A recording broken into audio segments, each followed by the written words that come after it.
just occurred to me that we should also get you a makeup box. No, it's fine. I don't think I'll end up using it. Maybe you won't, but it doesn't hurt to have one, right? Come on, just trust me on this one. Huh? Who are you, and what do you want? Please, don't move. Don't move? Who sent you? Dia. Don't worry, I can handle this. Now, tell me, what do you want?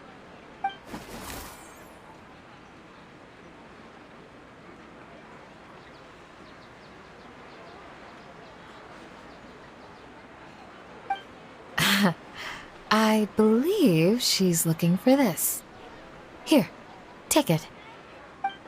A butterfly? Was it on my head?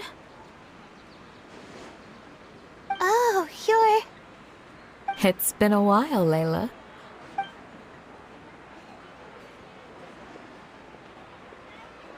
A friend of yours? Oh, so she must be the one you were telling me about. Huh? You two know each other? Oh yeah, it has been some time. The first time I ever woke up after sleepwalking, I somehow found myself in Aru village. Candace was the one who took care of me then. That's right. She didn't look well, so I gave her something to eat. She said a lot of complicated things about astrology, the night sky, the stars. Not sure I understood it all, but it sounded pretty enchanting. Right. Do you still want this butterfly? It seems like you were chasing it all the way here. It's of little use to me, but if you don't want it, I can release it. Just let her have it. It's no big deal. The Swiftfly was flying so fast, but you were able to catch it like it was nothing, Candace. Oh, it didn't seem that quick, really. I was actually worried that I would injure it. But I'm glad that didn't happen. Anyway, sorry about the butterfly thing. With the way you suddenly came running over like that, I thought you were hired to take us out or something. Huh.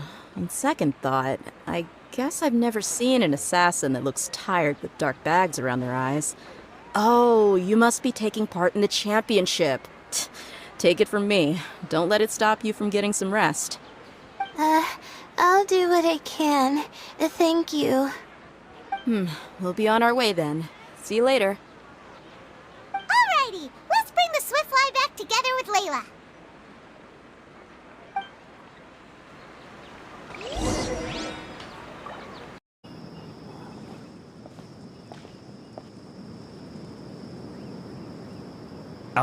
Is it me, or are the bags under your eyes even darker than during the last round? Are you alright? Thanks for the concern, Kaveh. I just... haven't been sleeping well lately. Even though I try to fall asleep, I can't get the championship out of my head. And before I know it, it's morning again. I know the feeling. That happens to me too when I'm agonizing over my blueprints. Do you have any tips for dealing with that? To be honest with you, no. You could say there are many things that don't have a quick fix and can only be endured.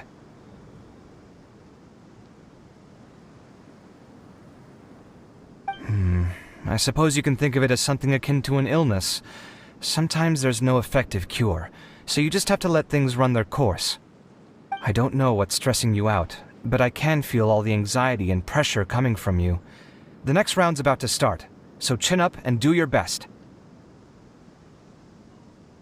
Oh, okay. You do your best too. Looks like everyone's here. I will now explain the second round to you all. There are 3 leyline disruptors buried in the area around Aru village. These devices can imitate the effects of leyline disruption and will constantly interfere with the environment. Your goal is to shut them down. The first 3 who manage to finish this task will be awarded 4, 3, and 2 points accordingly. Note that each person may only bring a set amount of food and water with them. and that leaving the designated competition zone will result in disqualification. Well, what do you think? Want to team up again? I shall consider letting you have the points on account of what happened in the previous round. That's all right.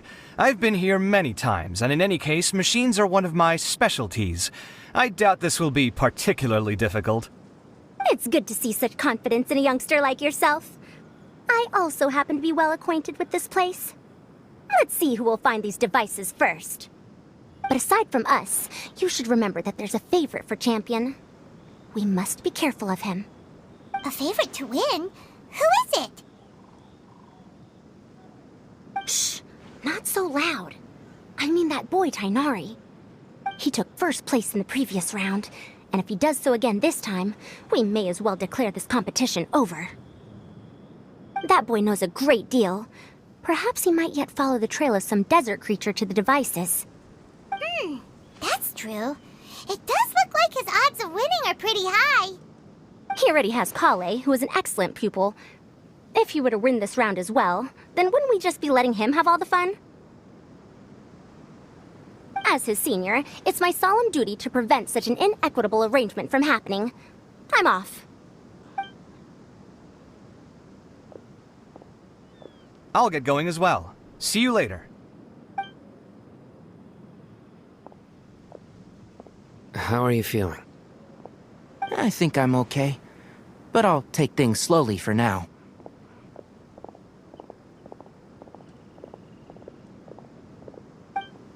Is this all the water we're getting? Sorry, that's what the rules say. While this round seems to be about how quickly you can shut down the devices, it's also testing your ability to survive in tough conditions. I knew it'd be harder than I had expected. So we'll either need to find the devices as quickly as possible, or we'll have to save our energy and wait for an opportunity. Okay, I'll head out shortly. Thanks a lot, Nilu. You're welcome. Please take care of yourself. Well, there goes everybody. So, who should we visit this time? Let Paimon think. Oh, right! Didn't Farozan say that Tainari's the favorite to win? Let's go look for him first.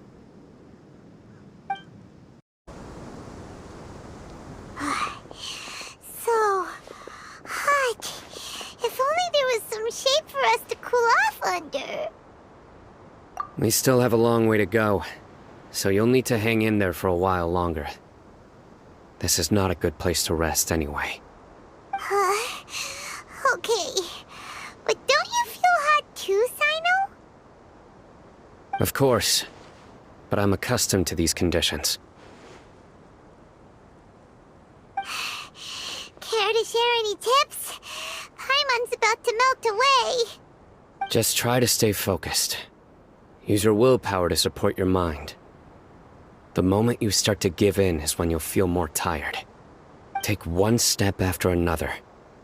Don't let your mind perceive your body's limitations.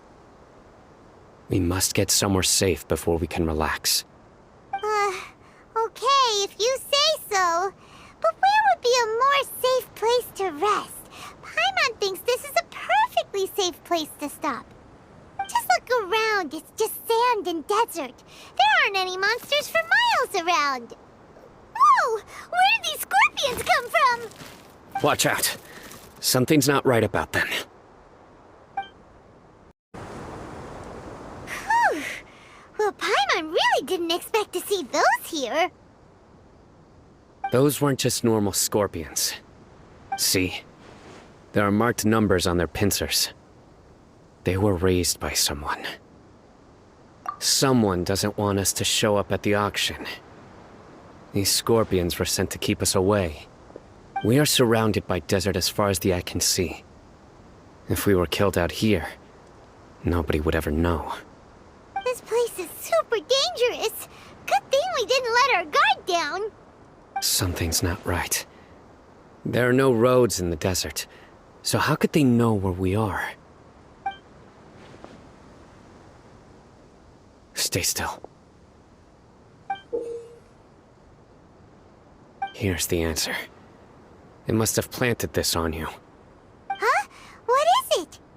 A miniature tracking device made by the Ksharawar. They can use this to discern your approximate location. But this device wasn't licensed for mass production. Where did they get it? Could someone from the Ksharawar also be involved? But that doesn't seem right. Whoa! Paimon never knew that kind of thing even existed! Why would it be on her? They probably planted it on the Traveler during our fight with the mercenaries earlier. It was a frantic fight. It's only natural you didn't notice the device. Well, good thing you were able to find it, Sino. Now let's get rid of it. No. Hold on to it for now. It might still be useful for us. Let's keep heading to the auction. It would be dangerous to linger here any longer.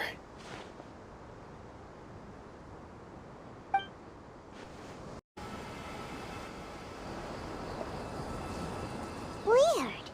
Is this where the auction is? Yeah, not a single soul.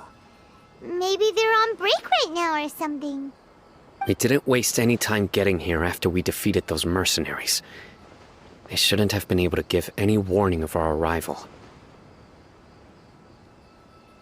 But even so, they still knew we were coming. Someone here must have been watching the tracker and warned everyone to clear out. Aw, what should we do now? We searched the area. They couldn't have moved all the knowledge capsules so quickly. There might still be something left for us to find. Alright, let's take a good look around the area. Hey, Tainari? Tainari! Huh? Weird. The locator says that he should be around here somewhere. Tainari! Can you hear us?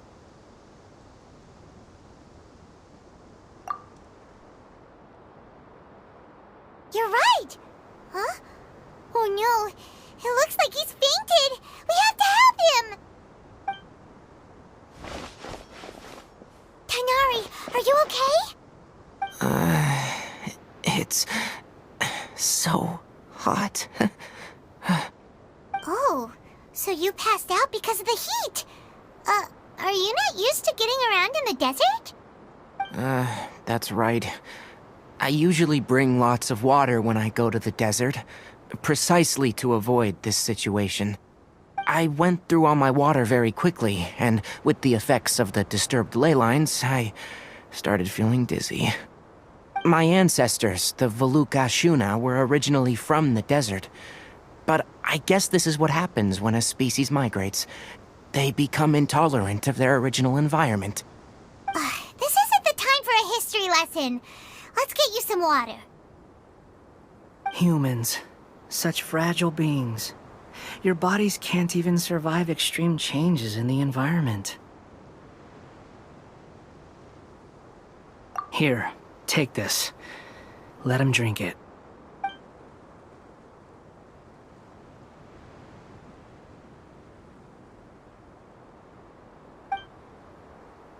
Are you serious? This had better be just normal water. Hey! You're leaving already? Paimon really doesn't get that guy. What's he up to?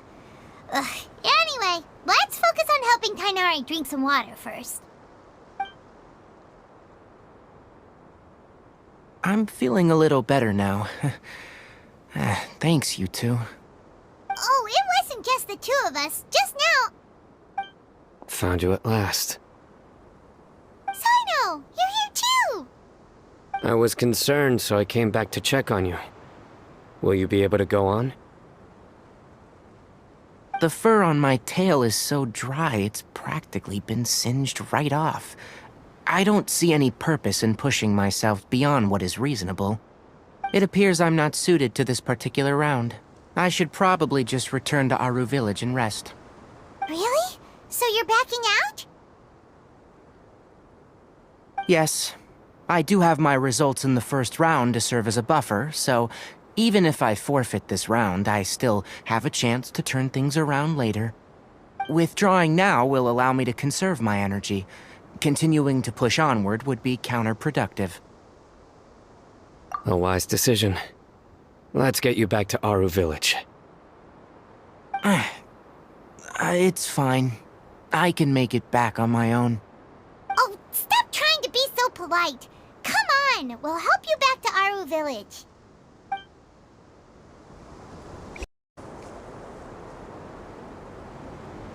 How are you feeling now, Tainari? Do you want to rest some more? There's some shade here, so we can stop for a while. All right, let's do that.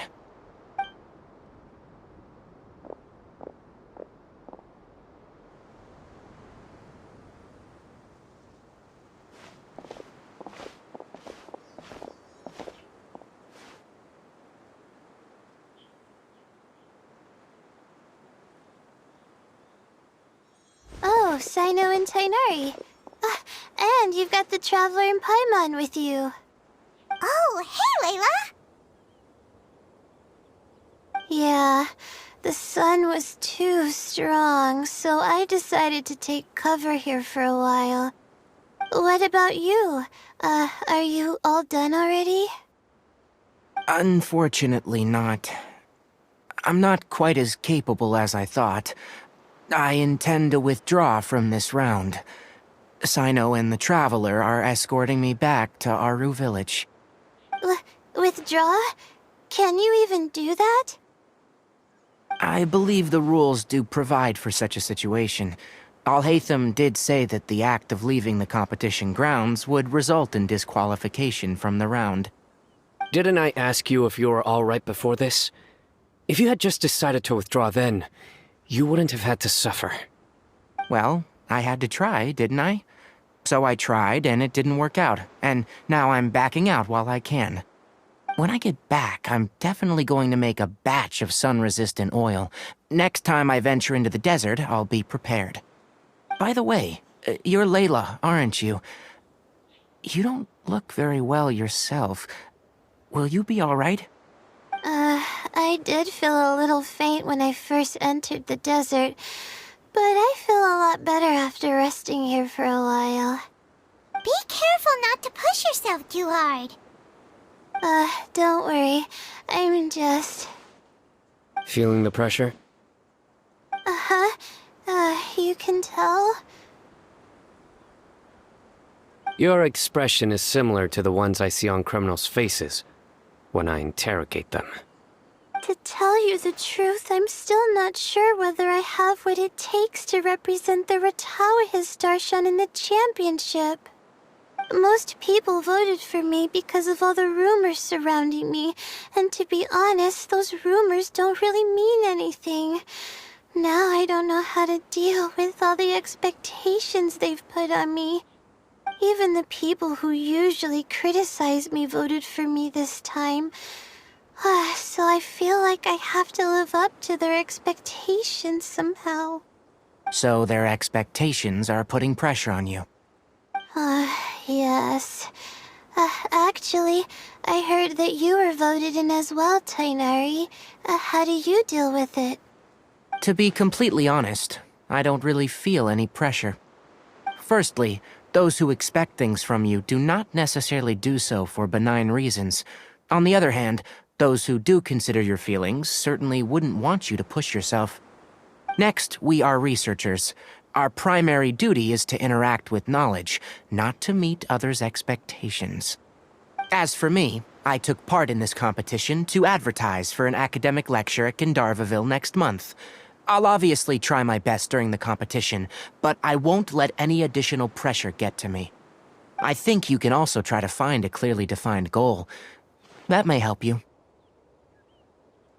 Huh. I understand. Thanks for your advice. I'm absolutely parched after talking so much. I've still got some water with me.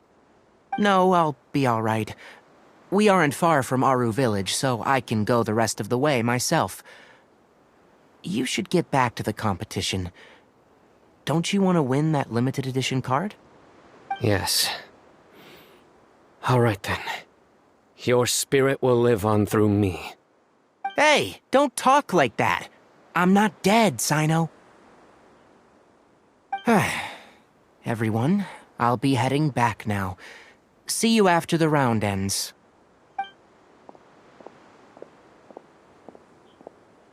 I'll continue searching for the ley line disruptors.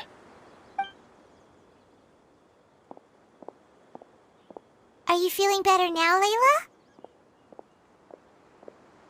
Yeah, I feel like some of the weight has been taken off my shoulders after chatting with Tighnari. It's been a long time since I first left my hometown to come to the academia, and every day here has been so precious. But of course, there have been some rough times. All sorts of complex astrological models, countless quizzes, and essays that took all my brain power to barely finish. Each of those things are like huge boulders barreling at me, forcing me to continue running forward. When I was chosen as my Darshan's representative, it felt like another boulder was added to the ones already rolling behind me. Every time I close my eyes, I think of all the people I'd disappoint if I mess up. Yeah, I think that's what Tighnari was trying to tell me. You're our good friends, which is why you didn't stop him from dropping out of this round, and why you don't feel disappointed in me. That's right! No need to feel so down! That said, he did also say that he hopes I could have more concrete goals for taking part in this competition. I don't have any now, but I'll give that some thought. Anyway, I won't take up any more of your time. You still have to record the other contestants' progress, don't you? Perhaps they've had some breakthroughs while we've been chatting. True. We should go look for the others. Now, who's left? Tighnari's dropped out for the round, and we just saw Sino. You could go see how Madame Farozan's doing. I've heard that she's quite knowledgeable about the desert, so she's probably made some progress by now. Okay, let's go look for Farozan. Hey there, Farozan. Have you made any progress? You're just in time. I'm about to start digging right here. Oh, you found the ley line disruptor already? Such a simple problem could never confound me. Not long after entering the desert, I discovered a primal construct that was acting abnormally, so I followed it all the way here. Once I got near here, it suddenly disappeared. Something unusual must be happening around this area. You're a true expert, Madame Farozan. You knew what to do right away. Well, I do happen to have more experience than most. But that aside, has anyone completed this challenge yet? Nope, not yet. Well then, I suppose I'll be the first. What about that boy Tighnari? Oh? And why's that? He's not used to being out and about in the desert. Huh. I didn't think he would have such a weakness. I suppose he could use a bit more training. What about the others?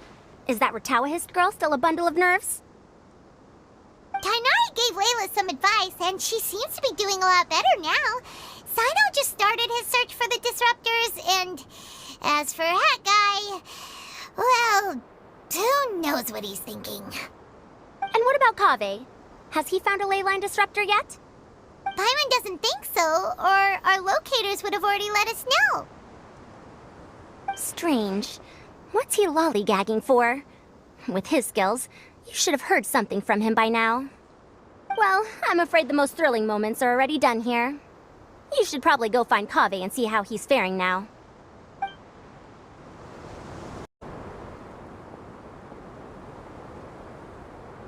Come on, stop following me! I already gave you all the food I had on me!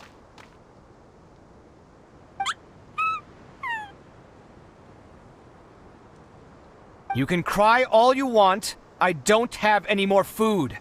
All I have left is a half bottle of water, and I can't possibly give you that. Without water, traveling in the desert will be incredibly difficult, and I still need to find what I'm looking for. Mirak, can you help me out here? Keep them away.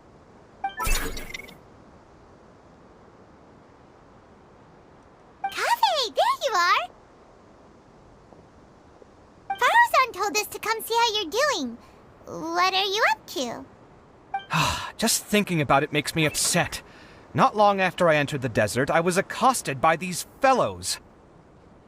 I don't know why, but they didn't leave the competition grounds, and now the ley line disruptions have left them confused and circling around the area.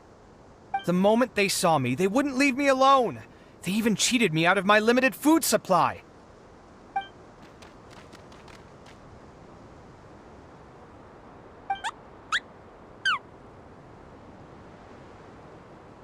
Hey, didn't I ask you to keep them away? Kaveh, is this flying metal thingy yours? That's right. This is my toolbox, Mirak. Your toolbox? Huh. It seems pretty fancy. Hey there! Can you understand us?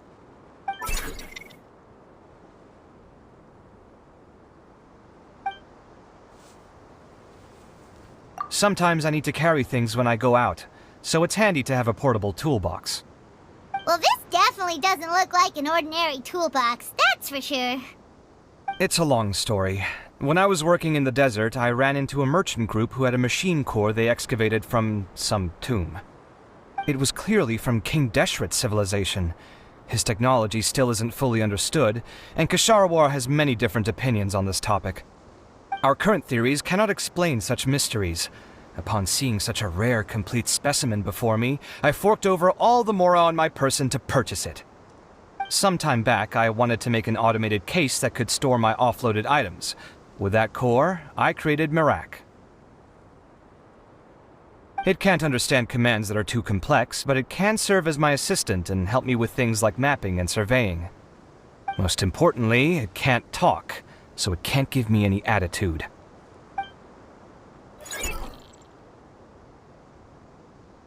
Oh, yes. Thanks for helping hide the fact that I live at Al-Haytham's place earlier. Sorry. I hope this season of my life ends soon, so I can get things back on track. Things just started going downhill at some point. Maybe it all started when my mom remarried and left for Fontaine. Or maybe it all started when I spoke to Al-Haytham in the library. Or maybe it's because constructing the Palace of Alcazar's burned through my funds. I'm still paying off the debt from that one. Oh, when's this going to end?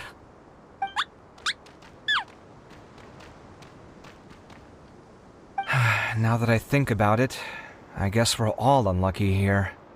It's not like any of you asked to be trapped in a ley line disruption. Okay, let me get you all out. Kaveh, aren't you going to look for the ley line disruptors? Yes, but I can't just leave them here, can I?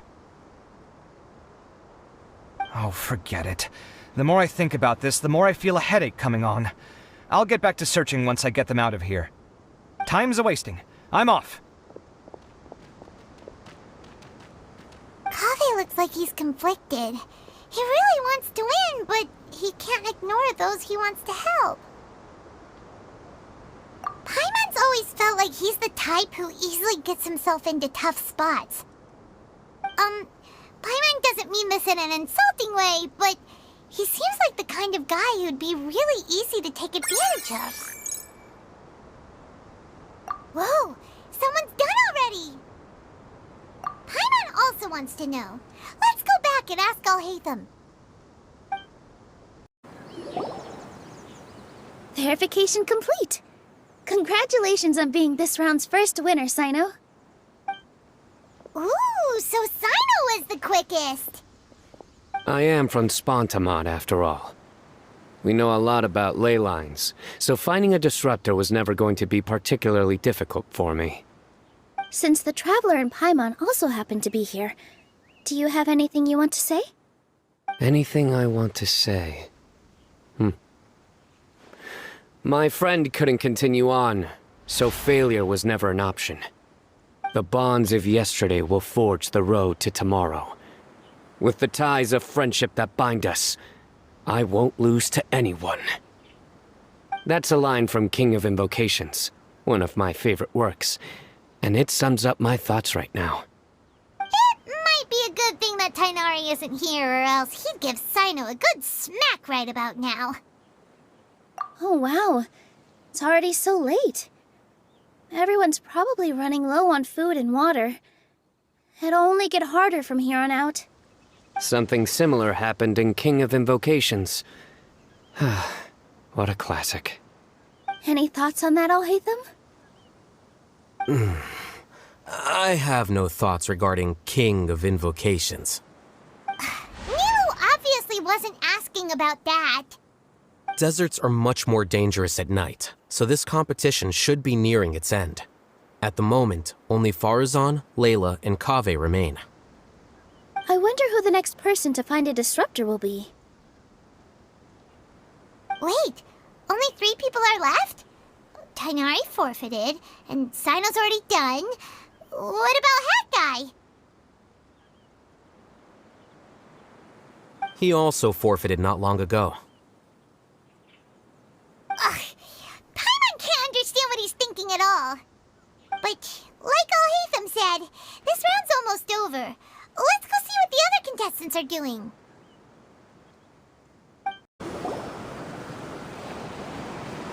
Hello again. You know, it suddenly occurred to me that you guys have had to do a lot of running around this time. Don't you find it tiring? Well, in that case, let's take a short breather here. The desert's getting colder now that night's falling, and the wind can really sting your face because of all the sand in it.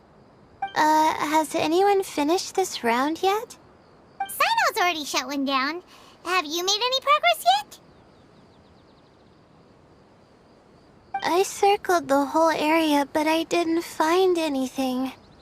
But I did have the chance to think some more about that thing that was weighing on my mind, and I realized something.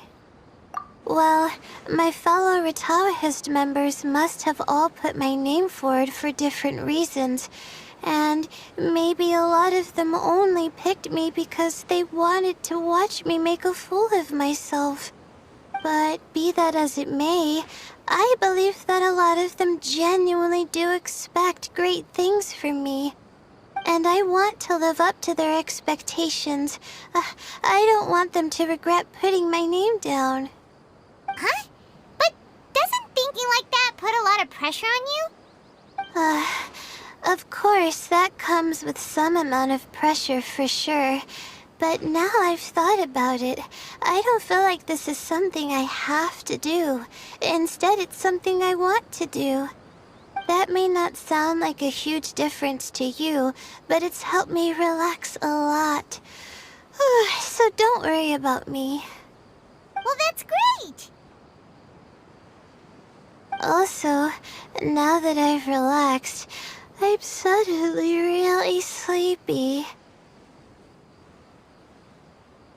I think I'll just take a quick nap.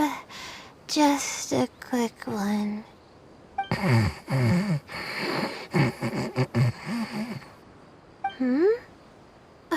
But the competition isn't over yet. Oh, Layla. She's really a bundle of nerves, isn't she? Wait, you're... Good to see you too. Ooh, it's nice to be out. Feels like I've been cooped up inside for quite a while. Well, since I'm here, I guess I should help her finish this. What are we supposed to be doing here again? Finding a ley line disruptor, was it? Let me see. Looks like she's basically gathered all the information she needs. It won't take long to wrap this up. Come with me, you two.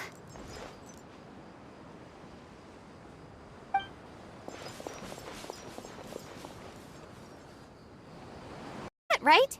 I'll turn it off. That should restore the ley lines in the area to normal. Nice work! Again, I didn't do any of the real work. I'm just wrapping up. She'll probably wake up soon. No doubt she'll be a little disoriented at first, but once she's got her bearings, she'll go and report that she shut down this disruptor. Will you be staying here for a while? Or are you going to check on the other contestants? Oh, time to check our locator. Whoa, it looks like Kaveh and Faruzan are headed towards the same place. Perhaps they're about to find the last disruptor. Also, speaking of Kaveh, he's an interesting one. Huh? Why do you say that? Before the second round, he had a chat with the other me. He said that worries can be like illnesses. They don't always have a magic cure. Sometimes you just have to endure them as best you can until they run their course. But the way I see it, his situation is much worse than my other self's. She just hadn't found what she wanted to do at the moment, which is why she felt lost. Kaveh, meanwhile, knows what he wants to do. He's convinced that he has to win, and yet he still seems conflicted. He doesn't have a second personality, but somehow he still seems that he's at odds with himself in some way. I don't know exactly how to describe it. It's like he's smiling on the outside, but there's no joy inside, only sorrow. Still, who knows? He must be more experienced than me. Maybe he's just better at dealing with it all than I am. But back to the topic of wrapping up.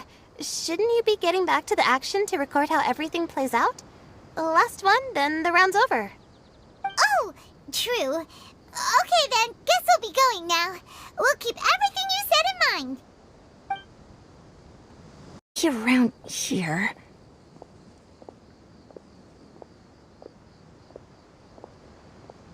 Finally found it.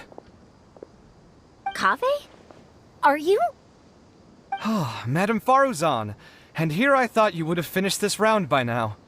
Faruzan, Kaveh!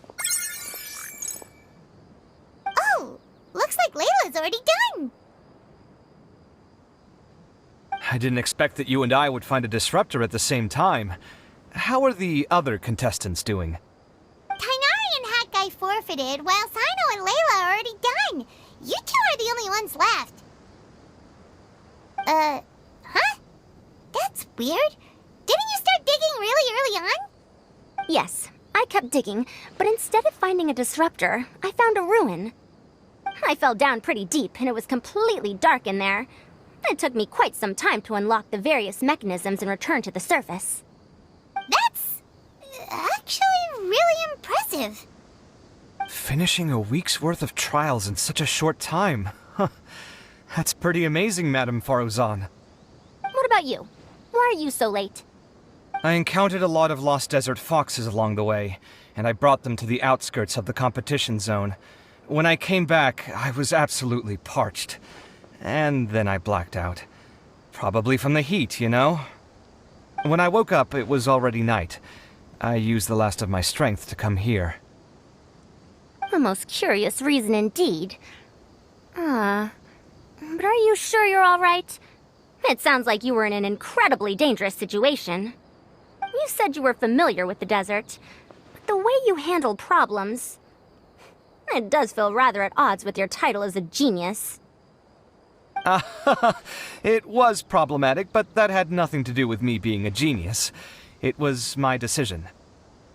The way I did things wasn't optimal, but I wouldn't have been comfortable not doing it either. My conscience would have weighed on me. Youths these days, each stranger than the next. But back to the main issue at hand. Since we are both very certain that this is where the final leyline disruptor is, let's dig it up then.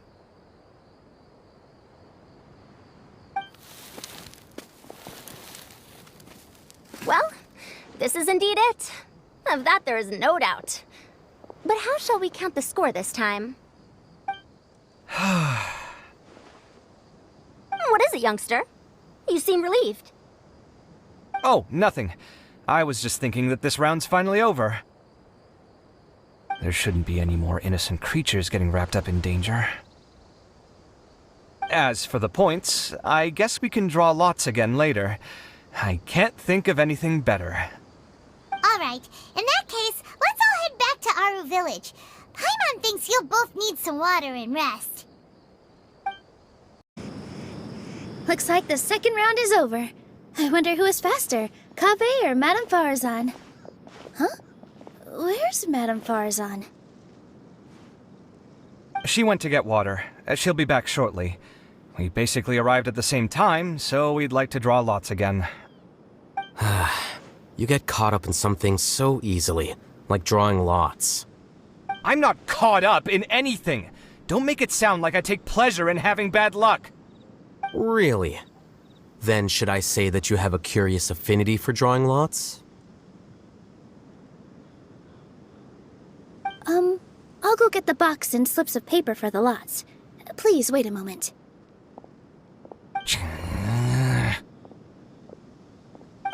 Oh, here we go again. Let's see how I fare.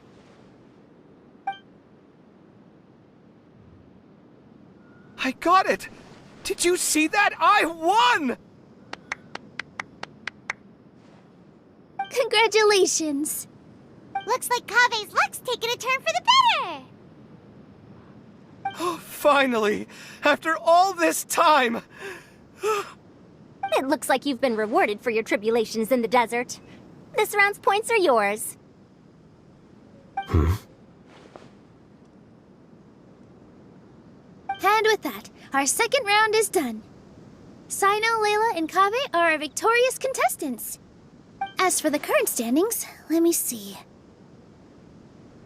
Sino and Layla both have 4 points, putting them both in first place. The rest in descending order are Tainari, Farazan, Kaveh, and Hakai. The next round will be the final one. Please rest up before then, everyone. I heard that some stalls at the Wisdom Gala are debuting new games, so feel free to drop by if you're interested. Otherwise, see you next round.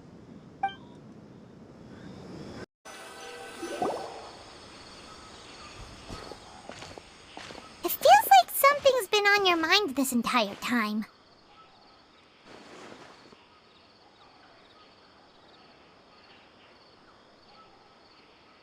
Traveler, Paimon.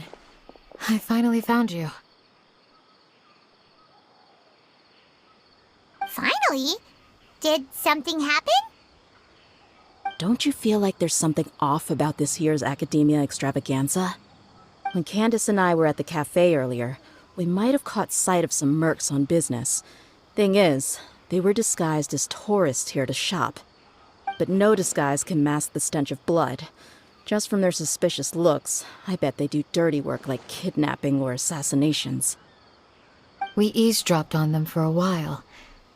Their target seems to be someone called Sachin. Sachin? Isn't that the person who Karina mentioned during the opening ceremony?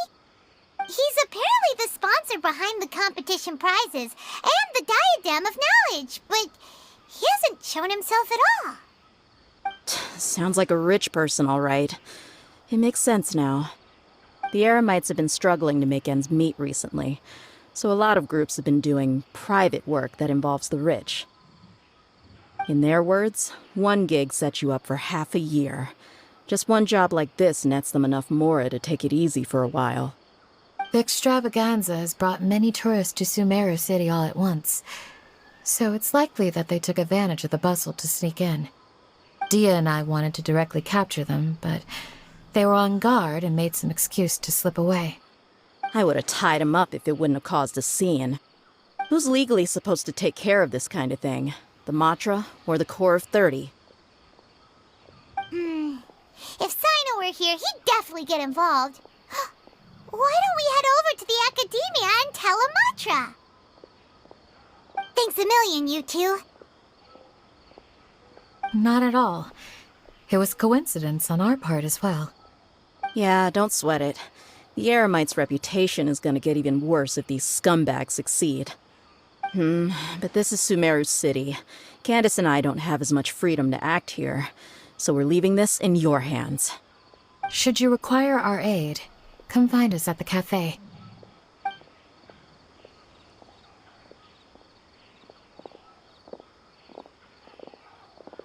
Paimon's noticed that something's bugging you. Is it the extravaganza? 'Cause Paimon's starting to think that there's more than meets the eye here, too. But thinking like this isn't doing anything. Let's just go find Amatra. Damn.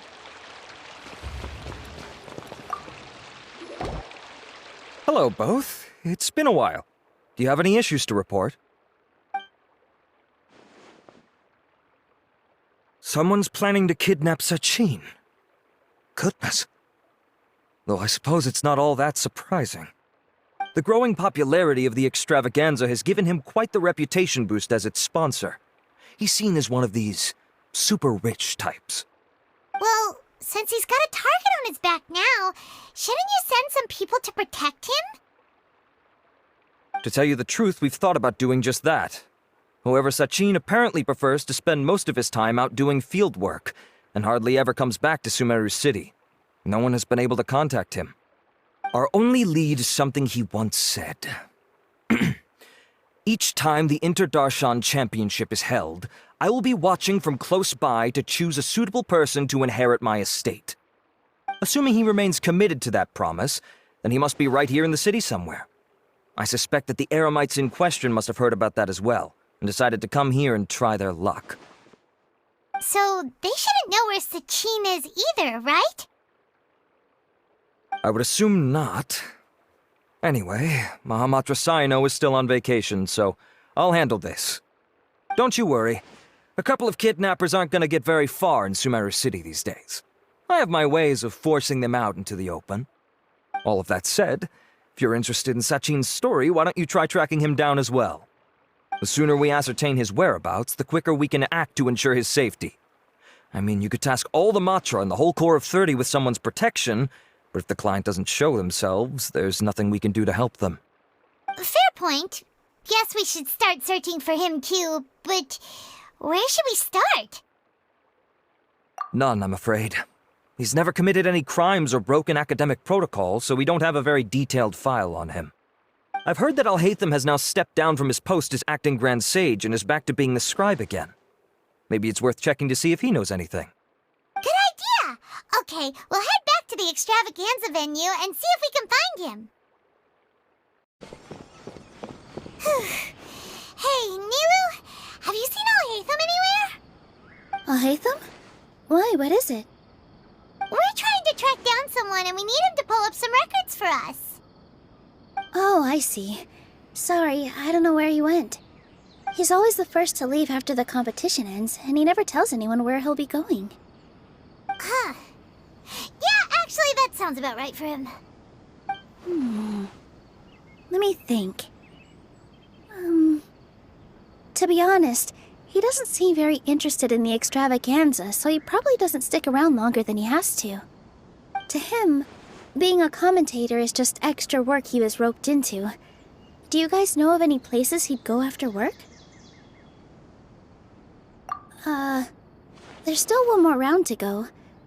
Would he really go to a tavern in the middle of the competition? Oh, here's a thought. Maybe he just went straight home.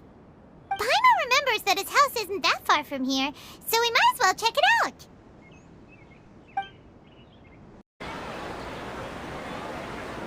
Let's try knocking.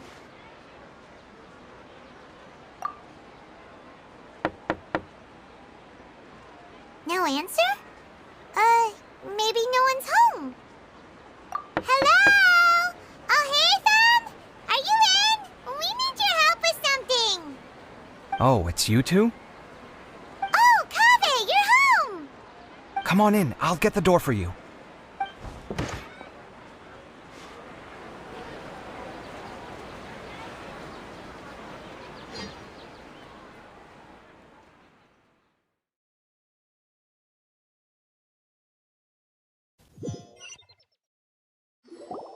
We didn't hear a peep when we first knocked. We thought no one was home. Well, I can't be too careful. If someone from the academia came here looking for Alhaitham, and I opened the door for them without thinking, Before long, the whole city would know that I'm living here. You're pretty conscientious about this, huh? So, what happens if someone comes inside looking for him while you're at home? It's fine, as long as I stay in my own room. Anyway, why would someone just barge in here looking for him? Most people have better things to do. Fair enough.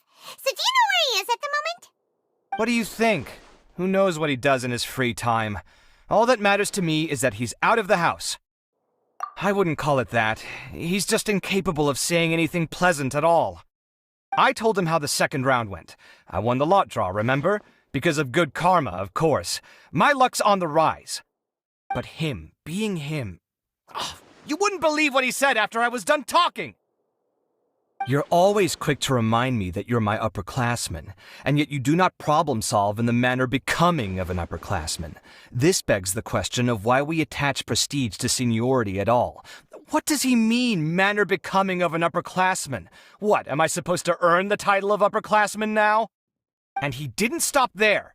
He said, I'd encourage you to reflect on why you've ended up having to rely on luck every round. Frankly, it's incomprehensible to me how you've managed to make it to this age without acknowledging the proverbial elephant in the room of your life. Yeah, that does sound like something Alhaitham would say. I've had it with him. Every time I talk to him, it's the same way. He finds a way to infuriate me every single time. Anyway, the disdain is very much mutual between us, so I'll be moving out as soon as possible. I'm actually packing my things right now. He'll have to get used to doing his own cleaning and tidying from now on. See those perfectly hung paintings on the walls? They're coming with me too.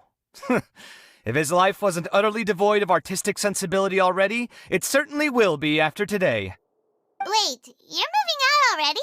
But the competition isn't even over yet. How can you afford it? Well, obviously I can't just yet.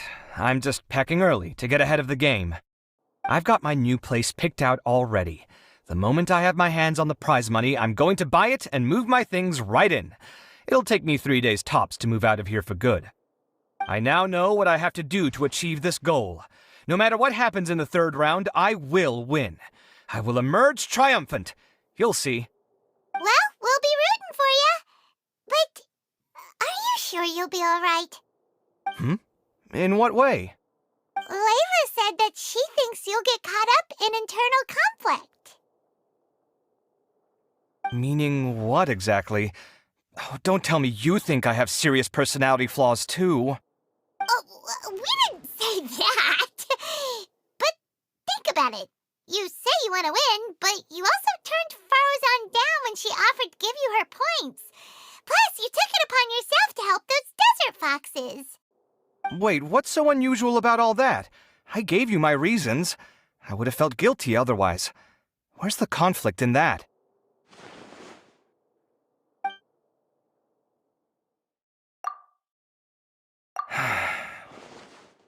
Well, when you put it like that, yes, why indeed?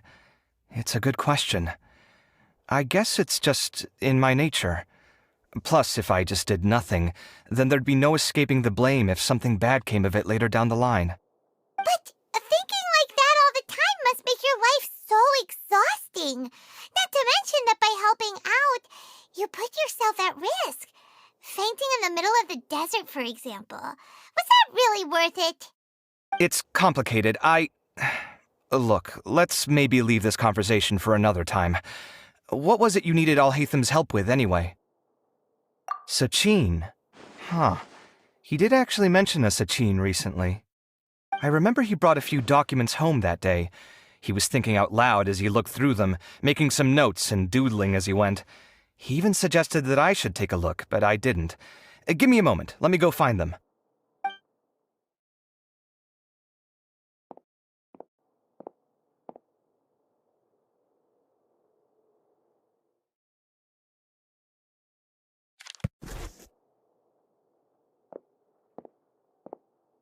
Ah, this is the one. Here, take it. You sure he'd be okay with this? With taking liberties? He's certainly okay with helping himself to my beer whenever he pleases. And anyway, he did ask me if I wanted to read his notes. I didn't see the point at the time, so he just left them on the side. He doesn't leave documents lying around unless he's okay with other people reading them. It's fine, I promise. Cool, if you say so. Okay, let's see what he's got on Sachin.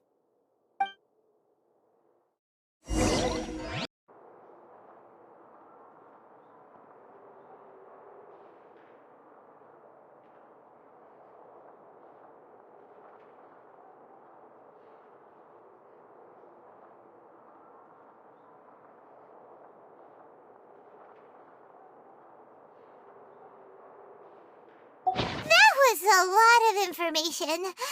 Paimon's getting a headache. So, to sum up, Sachin put the academia in charge of managing his estate and went off to do research, right? He even said that if he really liked one of the contestants, he wouldn't just give them a reward, but his entire estate as well. Oh, that must be worth heaps and heaps of mora. What? Are you serious? All of Sachin's wealth, that's more than I could spend in a lifetime, surely. Heck, if I got chosen, I'd be able to pay off all my debts, then buy a new place, and still have cash to burn. I could build another Palace of Alcazar's array, except this time I'd make it 10 times bigger. Oh, then there's that new project in Port Ormos, of course.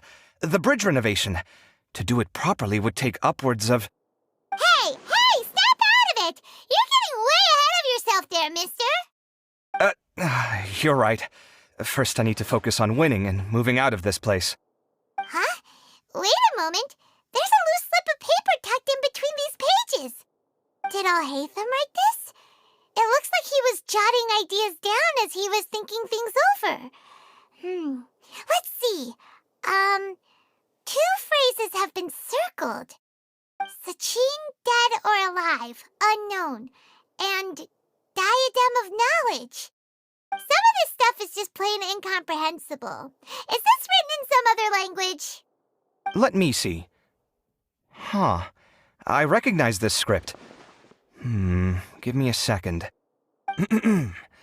Lofty ideals may provide no defense at all against nihilism, but perhaps little decisions can. That's a rough translation, anyway. I can't guarantee it's 100% accurate. There's another, smaller line of text underneath. Why would he bring that up? Wow! It's so cool that you can actually read this script! We worked together on a project once when we were students. The title was Decoding the Runes and Architectural Philosophy of the Ruins of King Deshret's Civilization. I had to familiarize myself a little with this script at the time. Oh, interesting! So, any idea what Alhaitham meant by all this? Who knows? The way his mind works is one of the great mysteries of the world. Fair enough. Well, guess we've learned all we can here. Yeah, he better catch those crooks. But until then, let's just head out for a stroll.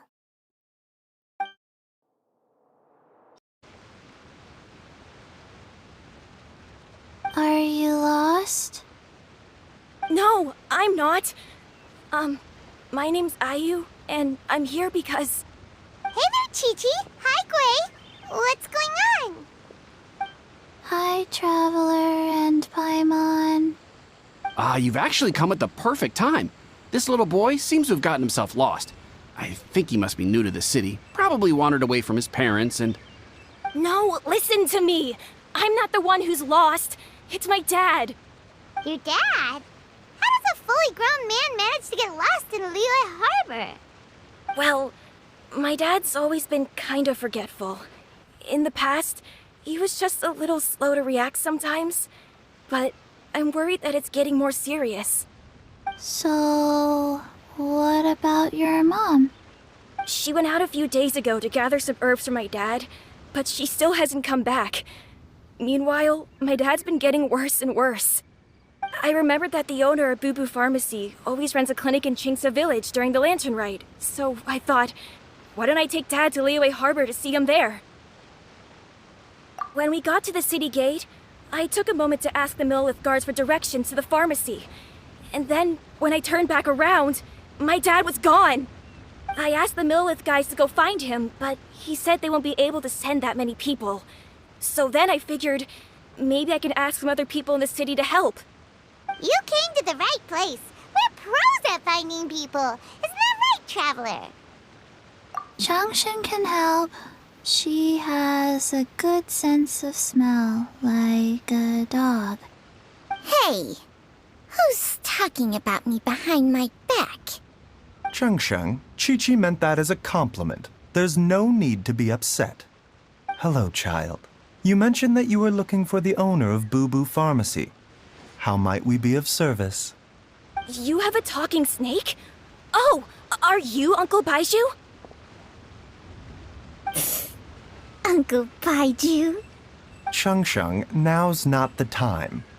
My dear boy, could you tell me more about your father's condition, as much as you can recall? Yes, Uncle... Dr. Baiju.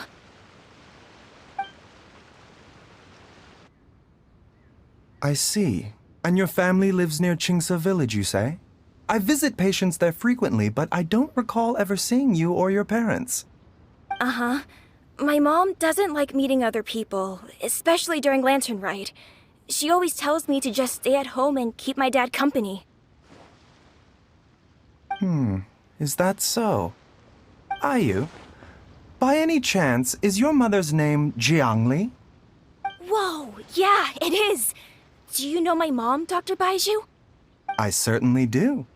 Gui, Chi-Chi, are there any pressing matters in the pharmacy at the moment? Ayu's parents are old acquaintances of mine, so I would very much like to assist with the search. Would the two of you have time to join me? Don't forget us two. We already told Ayu that we'd help. Oh, really? Well, that's wonderful. We are most grateful for your support. Chi-Chi and I need to clear up the shop front first, but once that's taken care of, we'll be right out to help you with the search. Family is very important. Thank you. Then I'll leave you to handle the pharmacy. Traveler, Paimon, why don't you come with me and Ayu? Let's start by talking to the Millilith guards at the city gates, see if they have an update. The north, but couldn't find anyone who matched the description. Well, that complicates things. The city folks say there's no sign of him either. We need to start looking further afield. But where are we gonna get the people? Excuse me, sirs. Have you found out anything about my dad yet? Ah, hey there, buddy. Dr. Baiju. What brings you out this way?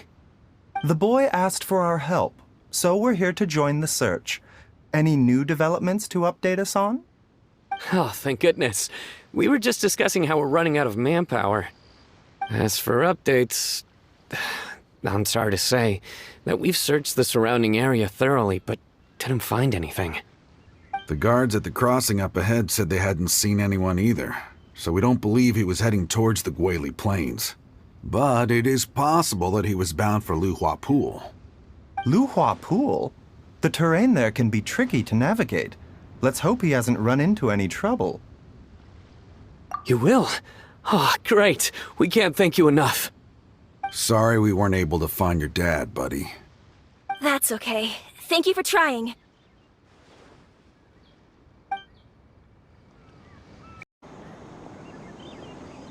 Oh no, it's... Hey, you! Stop! Don't go any further!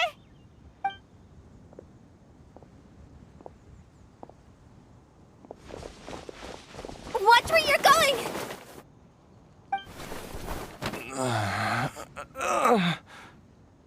Oh, dear customer, Wangsheng Funeral Parlor does appreciate your patronage, but you needn't hasten the inevitable. Are you all right? Huh? Dad! Hey, Hu Tao! My, who do we have here? It's the Traveler in Paimon, and... my worst nightmare. I see she still hasn't warmed to you. Thank you, Director Hu, for saving this man. Dad, are you okay? Do you recognize me? It's me, Ayu! Are you? Who am I? Your name is Jiao Liang, and you live just west of Qingse Village. You were supposed to come to Liyue Harbor to see the doctor. Remember? Does that jog your memory? Oh, my name is Jia Liang. Liyue Harbor. See the doctor? Yes, I'm Jia Liang, and I need to see the doctor. Wait, why do I need to see the doctor? Uh-oh. He seems in really bad shape. We need to get him back to Boo Boo Pharmacy right away. Sorry, Hu-Tao. Gotta dash. Dinner's on us next time. Hold on a second.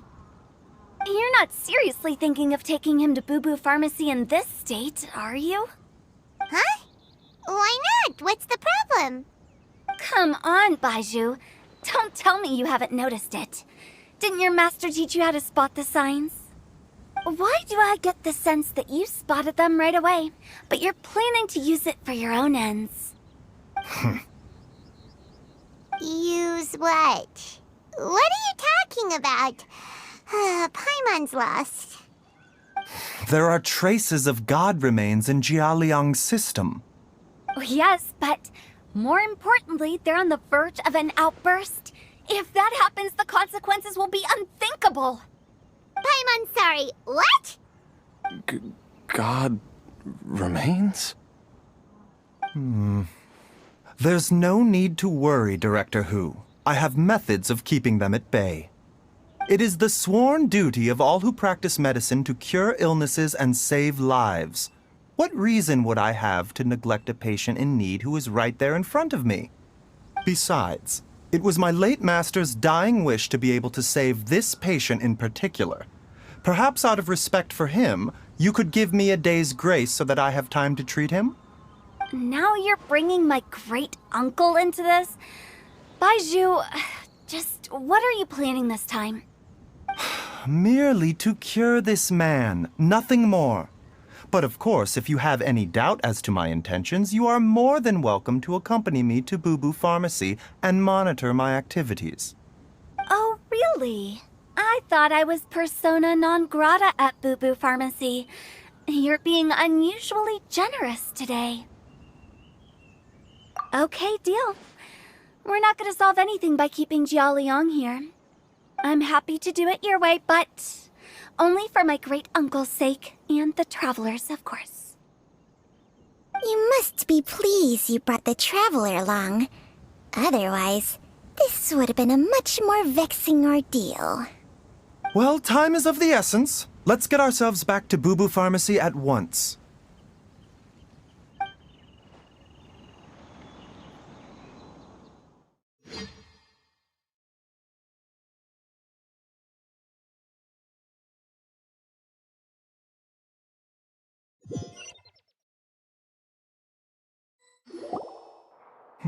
Blockages within the cardiovascular system, reduced blood flow and energy circulation? I see. I suppose this must have caused the cognitive abnormalities. Dr. Baizhu, how bad is it? Can you cure him? Don't you worry. Baiju's a really great doctor. He's sure to find a way. Isn't that right, Baizhu? Ayu, do you know when your father first started displaying these symptoms? I'm not sure. He's been like this for as long as I can remember. But it wasn't as bad as this when I was still little. So it's been a long time indeed. No, I have a treatment plan in mind. We can start tonight. Come and see me again tomorrow morning. I promise that by then, Ayu will find his father healthy and lucid again. Thank you, Dr. Baizhu. Thank you so much.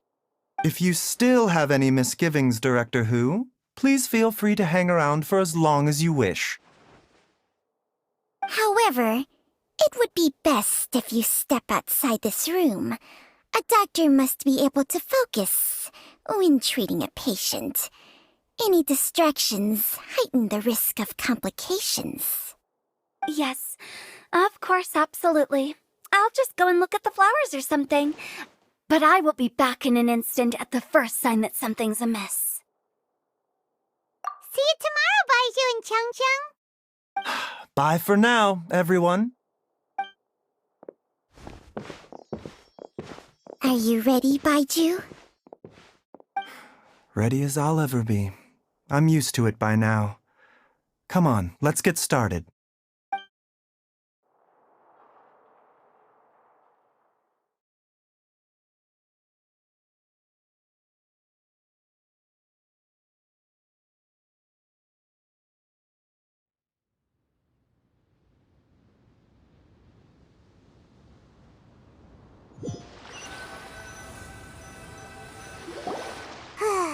All's well that ends well, huh? You know, Paimon's kind of curious after hearing Baizhu mention those people from his past. What do you think they were like? Yeah, you must be curious too, right? Let's go see what we can find out while Baizhu's busy treating Ayu's dad. While I'm idling time on admiring the scenery, the spectacled snake-bedecked docs doing surgery.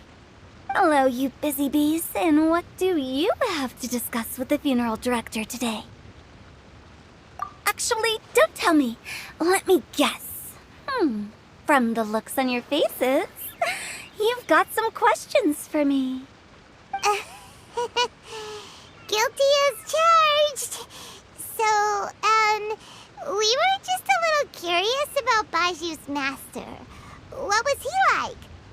Oh, and also, how come you and Baizhu could tell so quickly that Jia Liang had god remains in his system?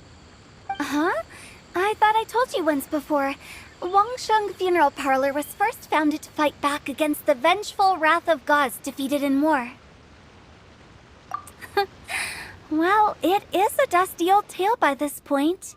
Long story short, in the ancient world, dead gods were acting up, so our ancestors started purifying the air and burning the bodies of the deceased to guard the border between life and death.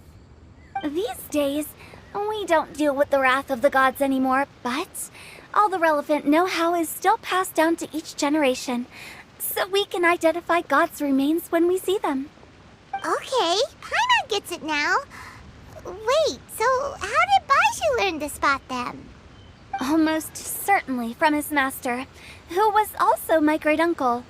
Baiju's master was my grandpa's younger brother, a former deputy director of Wangsheng Funeral Parlor. Wow, fancy that! Huh. So, if he was from Wangsheng Funeral Parlor, how did he end up as Baiju's master? According to my grandpa, he and my great-uncle once went traveling together when they were young. They ended up at Chenyu Vale, where they met a pharmacist. That pharmacist must have cast some sort of spell on my great-uncle, because after that encounter, he suddenly announced he wanted to leave the family business and go practice medicine instead.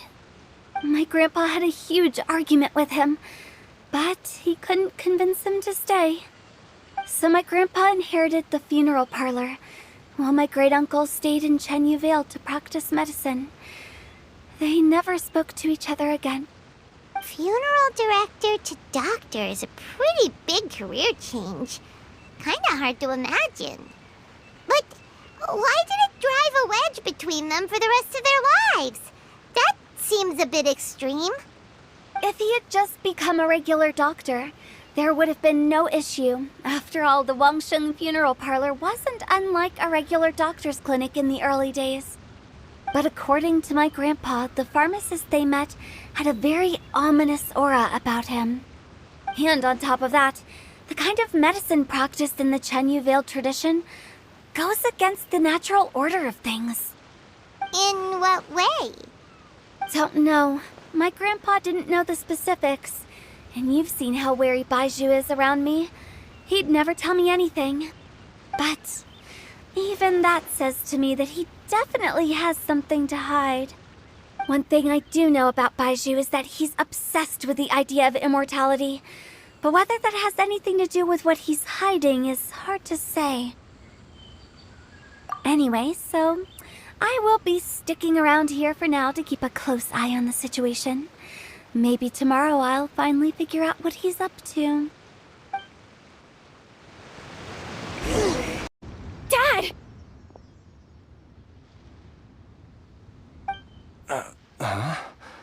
Oh, are you? Dad, you remember me! Yes, I remember now. Oh, I'm so sorry. You must have been worried sick. Has your mom shown up yet? She's been gone for a while, hasn't she? Don't worry, Dad. I got the Adventurers Guild to help us look for her. And Dr. Baiju's gonna help too. Right now, all you need to do is concentrate on getting better. Great. That's wonderful. I can't thank you enough, Dr. Baiju. My pleasure, really. It's the least I can do to honor my late master's dying wish. If anything, I should be apologizing to you for not making the time to visit in all these years. Not at all, Dr. Baiju. It's only because Jiang Li... What was her reason again? You're still in the early stages of recovery, so you'll need to take it easy for a while. Take it slowly and try not to overexert yourself. I suggest you stay at Boo Boo Pharmacy and rest for at least the next few days. Director Hu, do you have any further reservations about Jia Liang's condition? It seems like the evil presence is gone after all. You really did manage to suppress it, huh? But how did you accomplish this in a single night? That would be a trade secret, I'm afraid. If that gives you any cause for concern, you may continue to monitor Jia Liang for as long as you wish. Though I regret to say that Boo Boo Pharmacy cannot offer to reimburse Wang Sheng Funeral Parlor for any revenue lost in the meantime. Oh, come on, Baiju. I'm not that unreasonable. I've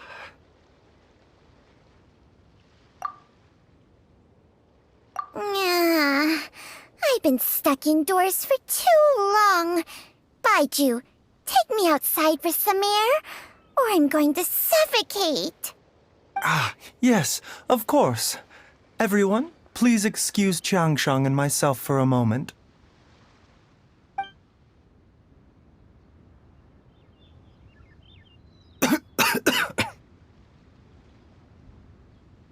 Suffering now, are we? Did you seriously expect to cover it up just by putting on a brave face and ignoring it? If it weren't for my quick thinking, they'd have all seen the sorry state you're in by now. But in any case, why must you keep this a secret from everybody? You should at least share your secret with one person you trust. Who's there?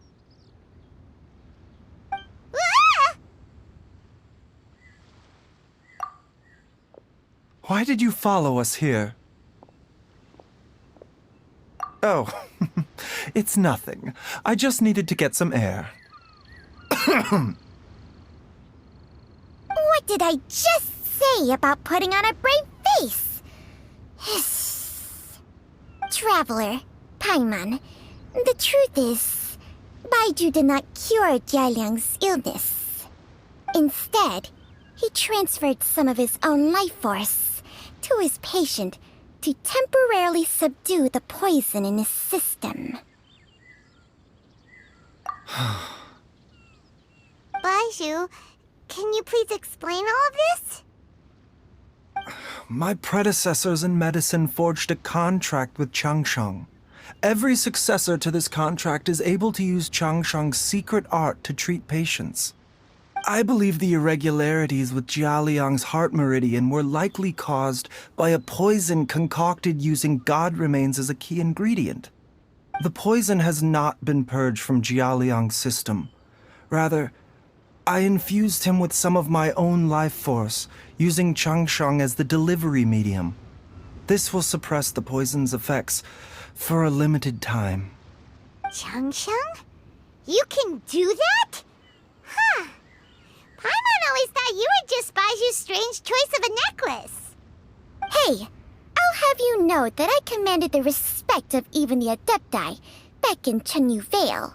If anything, he is my mannequin. I was treating patients with Baiju's master's master long before he ever set eyes on his first medical text. Whoa.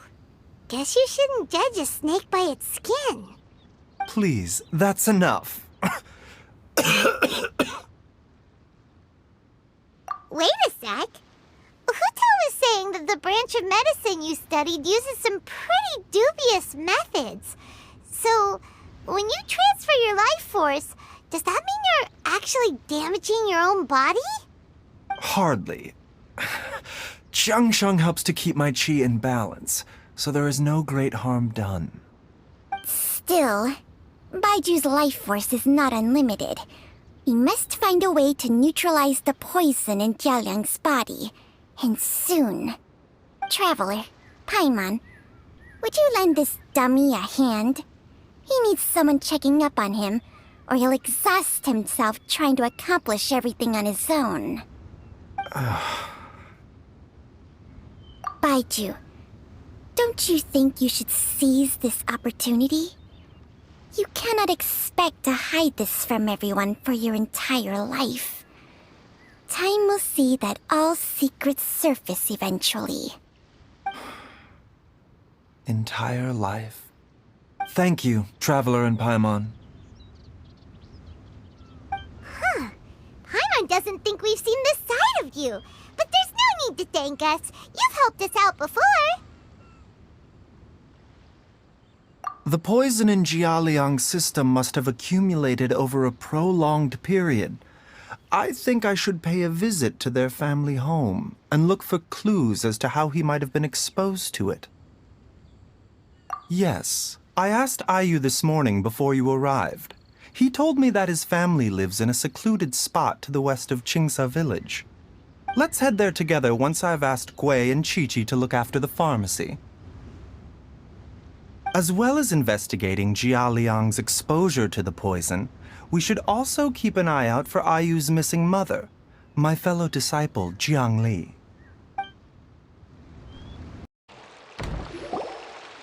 You're here. Sorry, I was just about to send someone to inform you. I only just finished interrogating the suspects. What did you find out? Well, lots of unexpected details, let's put it that way.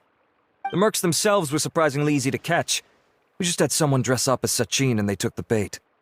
But then it starts to get messy. During the interrogation, we learned that they were hired by Sachin's own child. What? Why would someone want to kidnap their own father? What's up with that? It's anybody's guess at this point. In any event, apparently the guys we caught are just the tip of the iceberg. Most of them are still snooping around outside the city. We're diverting manpower as we speak to try and round them all up. Would you like to come along? Sure! Let's go get to the bottom of all this!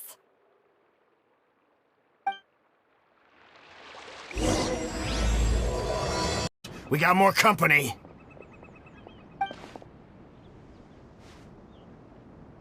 Look, we were just doing what we were paid to do.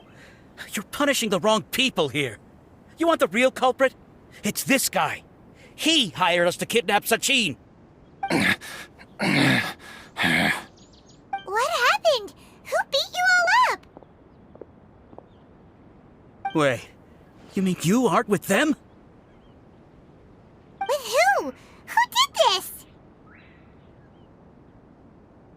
First there was this flying brat. Didn't bother asking any questions, just started throwing punches. After that, some guy wearing green came along and interrogated us for a bit. I've got the confirmation I needed. This is the one who masterminded this whole plot. Jawani, Sachin's son. If you have any questions for him, now's your chance to ask them.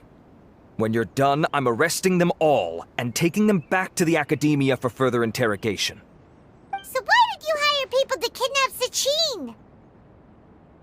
Sachin? What do you think? 20 years ago, we upped and left to go and live a carefree life, not giving a second thought for my welfare. As if that's not bad enough already, he went and put his entire fortune in the care of the academia, along with a contract saying that one day he'd pass it all on to a genius he admired.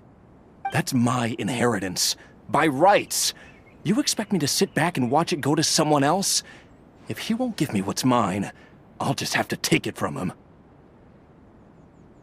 Of course! Didn't he say he would be here somewhere, watching the championship from the shadows? So, I figured I'd get some people to nab him. Then I make him change the contract. And if the academia doesn't agree to hand over the goods, I make him publicly announce that I'm his chosen genius. No, the old fart knows how to stay hidden. I'll give him that.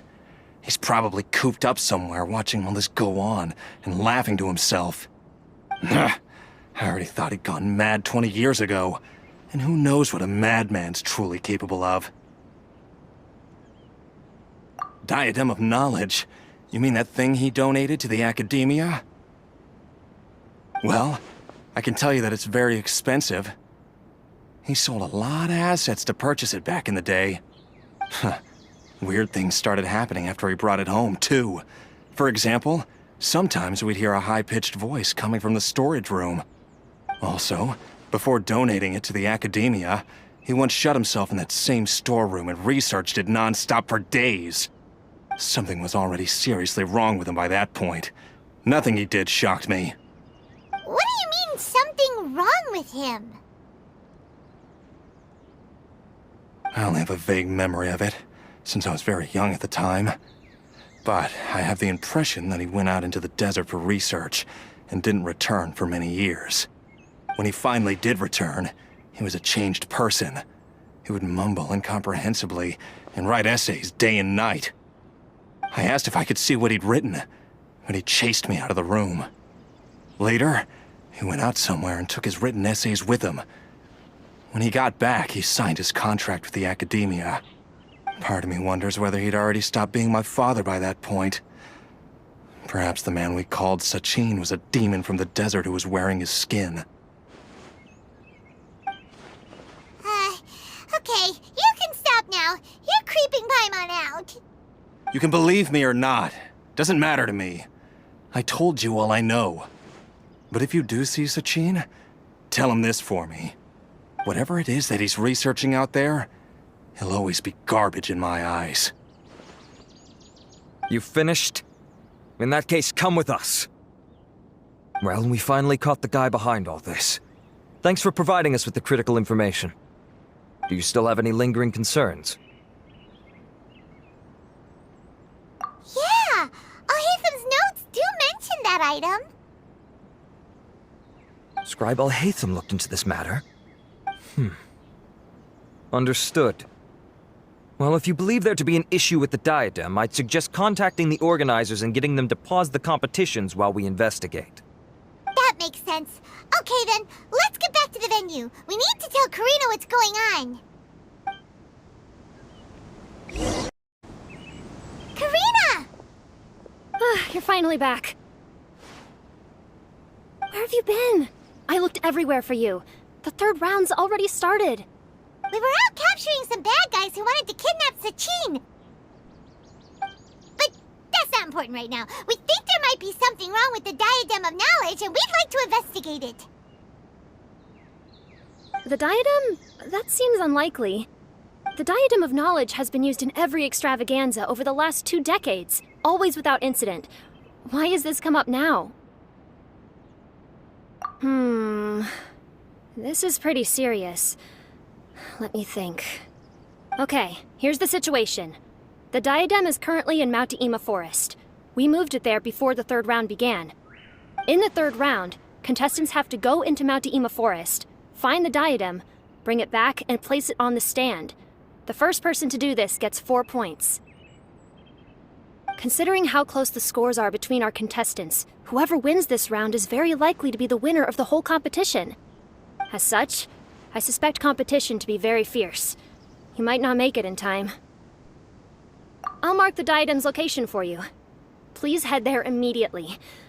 Let's hope nothing happens. All right, let's go. Oh, looks like Layla has seized the diadem. But getting to the goal won't be easy.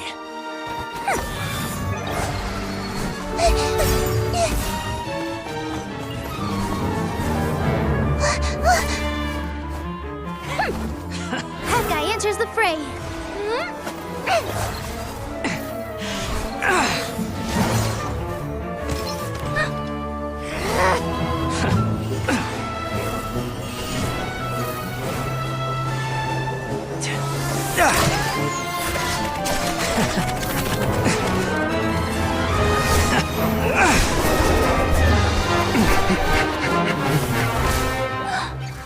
Horizon's device has gone haywire. The competition is heating up. Oh. And here's Kaveh bringing up the rear.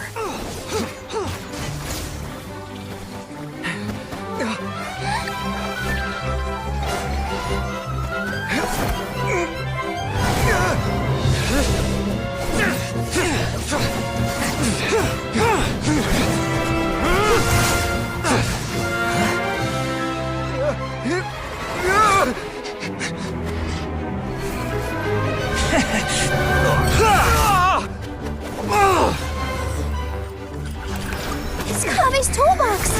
Throwing the diadem to its owner!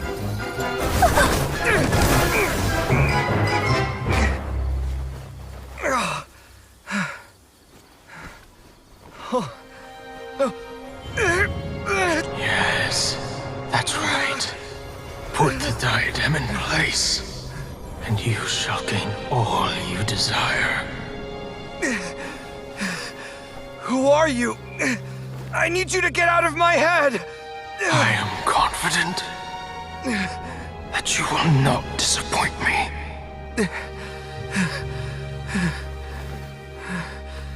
What just happened to me?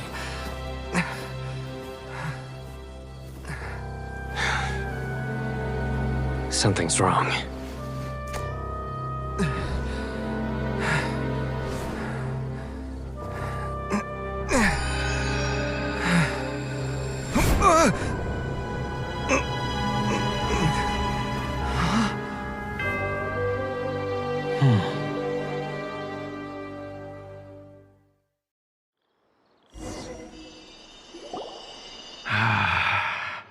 At long last, someone to inherit my estate, and with it, my research. Come, Kaveh. Come to me, my child. How do you know my name? Who are you? I am Sachin. Well, to be precise, I am but a fragment of Sachin's mind. Fate is a curious thing. Seeing you reminds me of another I once met.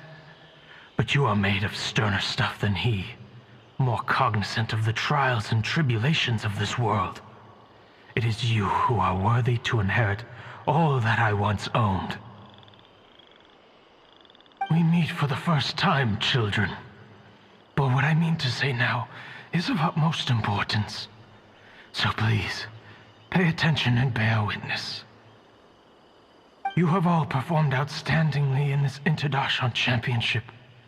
The Academia has many rare talents among its ranks, and you are the creme of the creme.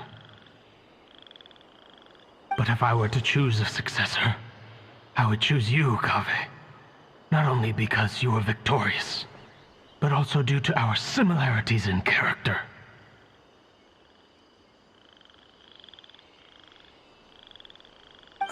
Me? Similar to you? Why, yes. Both of us have the misfortune to be idealists, and that is the source of our misery. 28 years ago, I came to the desert and lived there for 8 full years. What do you think I saw there? Alas, endless strife and slaughter.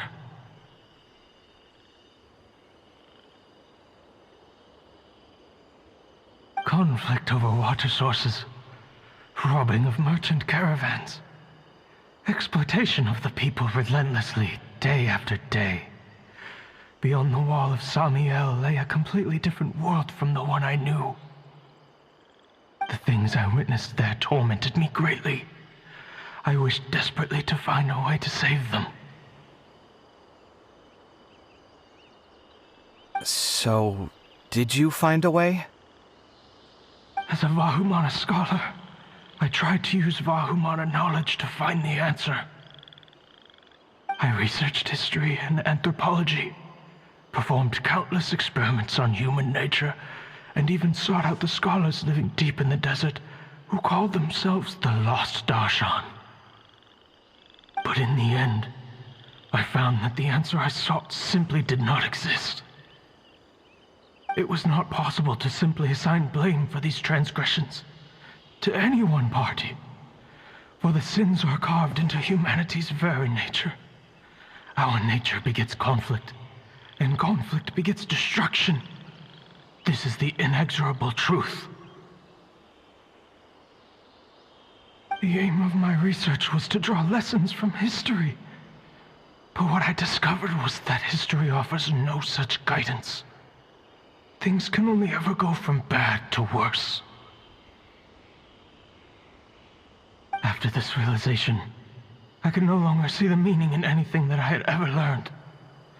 Consumed by an overwhelming sense of emptiness, I could no longer bear to face life. And so, I decided to bring my life to an end. But before I went through with it, a strange twist of fate led me to come into the possession of this diadem, which has the ability to preserve part of one's consciousness. Into it, I placed my experiences before requesting that the academia manage my estate. As I thought, the contract you signed with the academia was in essence your will. But if you'd given up hope on this world, why did you feel the need to do this? I mentioned that I have performed a great many experiments concerning human nature. You may regard this as the very last experiment of them all. The academia has no shortage of genius talents, nurturing the brightest minds of every generation. And so, with a handsome reward to draw out the worthiest of individuals, my hope was that one day, I would find one who could untangle the mystery of human nature once and for all, and help to move the world onto a better path. I see. So you desired a successor who was not only a genius, but who also understood the suffering of ordinary people. Such a person would have a clearer understanding of humanity, society, and the world. Huh? But did you ever consider that wealth numbs the human heart to the pain in the world? Even an idealist may be incapable of following through on your wishes after inheriting your wealth. You are highly intelligent, yet you are not the sort of person who would understand my line of thinking. To me, this is also part of the experiment, part of my investigation into human nature. Whether my successor suffers as a consequence of my research, or succumbs to an indulgence in pleasure-seeking, my research will have progressed. I grieve the fundamental sickness of the world. I regret the unbearable weight of its history, and I lament the research that I failed to complete. And this, Kaveh, my dear child, is why you will be of great utility to me. You're absolutely certain that you want to give me everything you owned? For me to do with as I please? I have faith in what I see in you. Now wear the diadem, Kaveh, and complete the journey that I could not.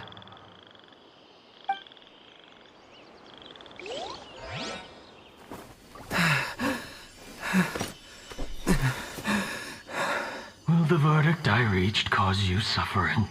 Or will this newfound wealth numb your heart? I look forward to your answer. All of my research materials are being stored at all. Huh? I've heard enough! My life's enough of a mess already. The last thing I need is more suffering. Keep your Mora. I don't need it. Didn't you say that you saw a lot of people in pain?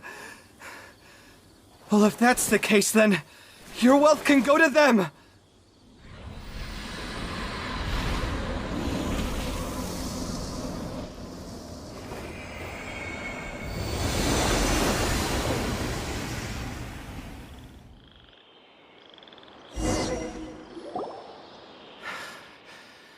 I guess that'll be the end of that.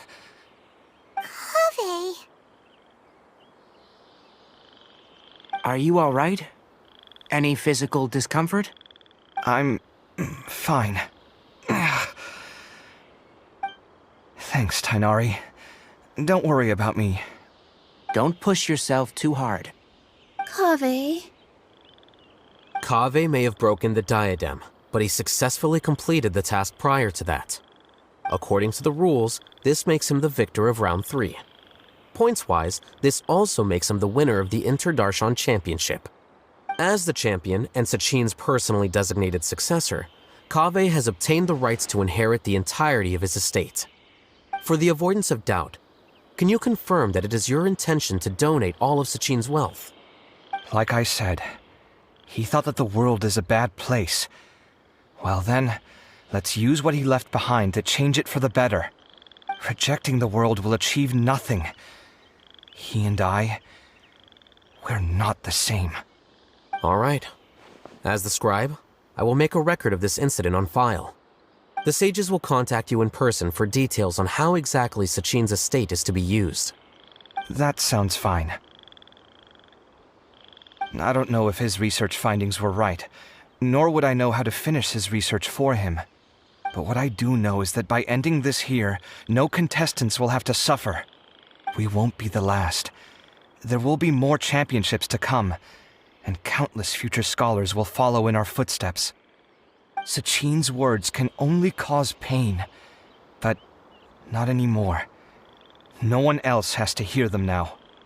We're all scholars here. I know full well that shutting down his views like this is autocratic and arrogant. Fine by me. I'll bear that responsibility. It's the least I can do. And, well, it's the only thing I can do. Well said. What you've expressed is a sense of justice and idealism that many aspire to, but few dare follow through with. I say this despite the fact that, in my view, it's quite ridiculous. You have long been aware of what your flaws are, but your pride alone prevents you from admitting it. Nevertheless, your perspective is well suited to appearing in a victory speech. Contestant Kaveh, on behalf of the organizing committee, it is my honor to congratulate you on your victory. What? Please, I don't need your insincere praise. Anyway, this isn't the time or place for debates. Keep your commentary focused on the competition, not my views. Congratulations, Kaveh. Also, you'll need to prepare for the award ceremony. Looks like the even Paimon was nearly won over by that scholar in that dream. Well, he's very good at manipulating the weaknesses of human nature, but perhaps he himself had fallen prisoner to them long ago. That dream was incredibly beautiful and enticing. Ordinary people couldn't see through it and easily lost themselves within it. But as long as you can still wake up, you can still move forward with your life. Huh? What makes you say that? Right! You said that you didn't understand human feelings, but we saw how considerate you were with all these people. Your speech just now really connected with everyone. You did a good job. Thank you. I've heard a lot of sad stories along this journey, and several of them have touched my heart. You can't say that the victims of the dream really did anything wrong, and what they wanted was also not unreasonable. That's why I could understand them when they tried to resist us and protect the dream.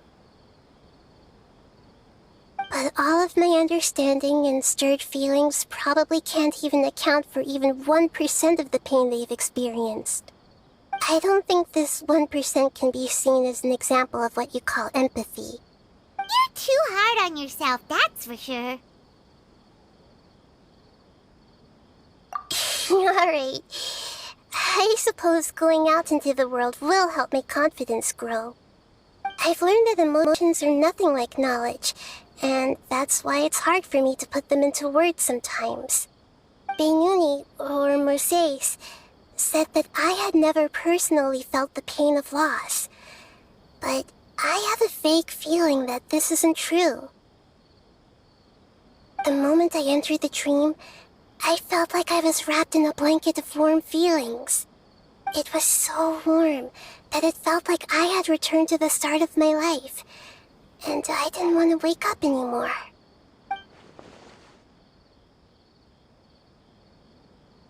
But when I opened my eyes, the feeling was gone without a trace. If I have to make an analogy for it, I would say I can no longer see words on a piece of paper after they have been erased, but I can still see the slight indentations of where the words had been written. But now that I've experienced this dream, I think I can say with confidence that I won't dwell too much on the meaning of that warmth. It's enough that I can tell I was once supported by that warmth, and its existence has allowed me to get to where I am today. If I dwell too much on its exact nature, I would be putting the cart before the horse. I gave a speech to inspire my people, so if I were to fail to live up to those words myself, then that would be too embarrassing.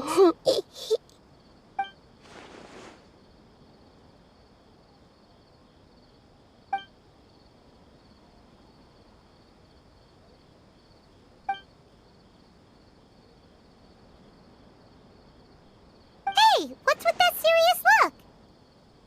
You keep looking like there's something you want to say. Is there anything you want to tell me? Okay. Since we just woke up, let's stretch a little bit. A new day is about to begin.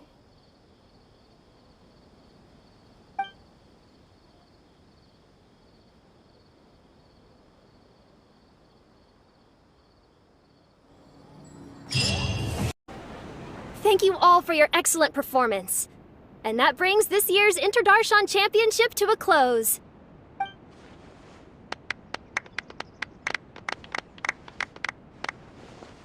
Finally, it gives me great pleasure to invite our champion, Kaveh, to the stage to receive his award.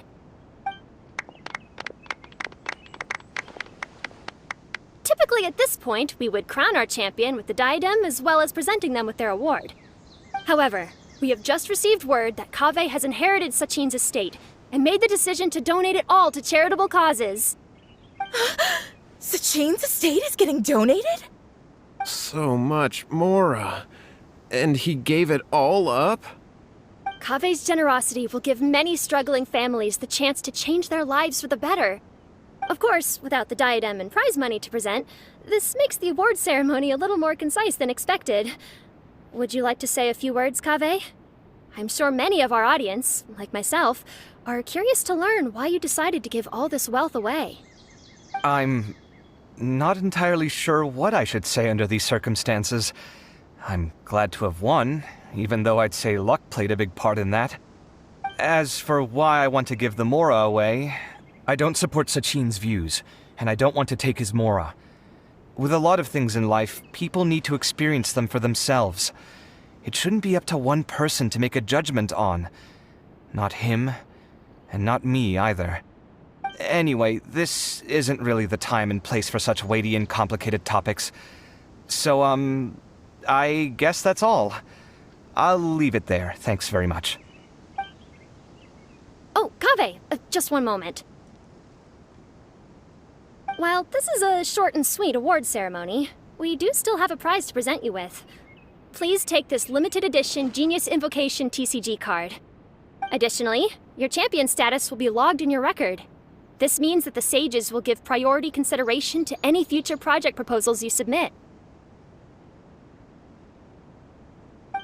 All right, I'll take the card. But as for project proposals, forget it. In that case, I declare the award ceremony over. Let's give our champion Kaveh one last big round of applause.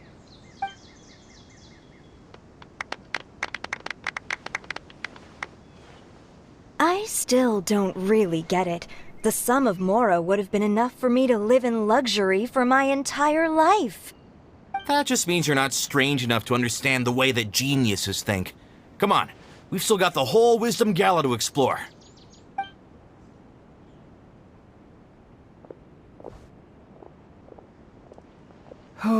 Glad that's over.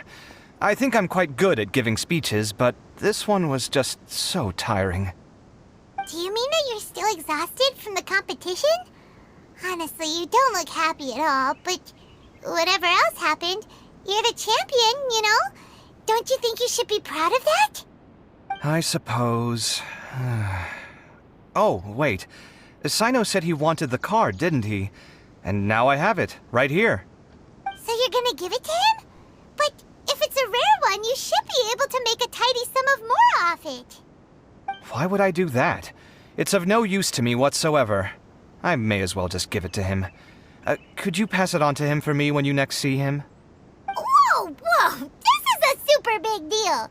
You should do it yourself! Come on, let's go find Sino.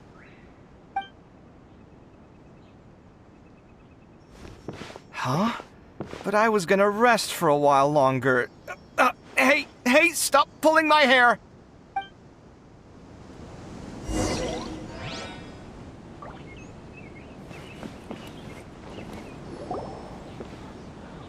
What you looking at, Sino?